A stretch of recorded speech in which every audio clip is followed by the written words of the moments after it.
अगर गलत काम करने वाले को ये एहसास हो जाए उसने गलत लाइन पकड़ी हुई थी, अच्छाई की तरफ आना चाहता है, स्टेट की इससे बड़ी कामयाबी कोई नहीं हो सकती।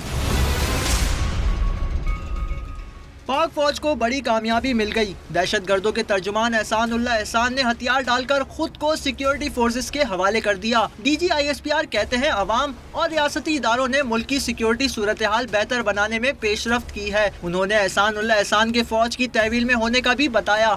TP के स्पोक्स पर्सन थे एहसान उल्लाह एहसान, उन्होंने अपने आप को सिक्योरिटी फोर्सेस के हवाले कर दिया और he is not the only one.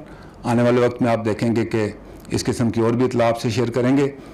तो ये भी एक हमारी जो पिछले 15 साल की कुर्बानियाँ हैं मिनासिल कौम, उसकी कामयाबी का एक इंडिकेटर है। एहसान उल्लाह एहसान पाकिस्तान में किसी भी शिद्दत पसंद तंजीम के तीसरे तर्जुमान हैं जो सिक्योरिटी फोर्सेस के कब्जे में आए हैं। एहसान उल्लाह एहसान 2014 में कालदम TTP पाकिस्तान में इंतशार के बाद जमातुल अहरार के तर्जुमान बन गए थे। उन्होंने बहैसियत TTP तर्जुमान मलाला यूसुफजई पर हमले की जिम्मेदारी भी कबूल की थी, जिस पर उस वक्त के वजीर दाखिला रहमान मलिक ने उनसे मुताल्लिक मालूमात फराहम करने वालों को 20 करोड़ रुपए इनाम देने का ऐलान किया था।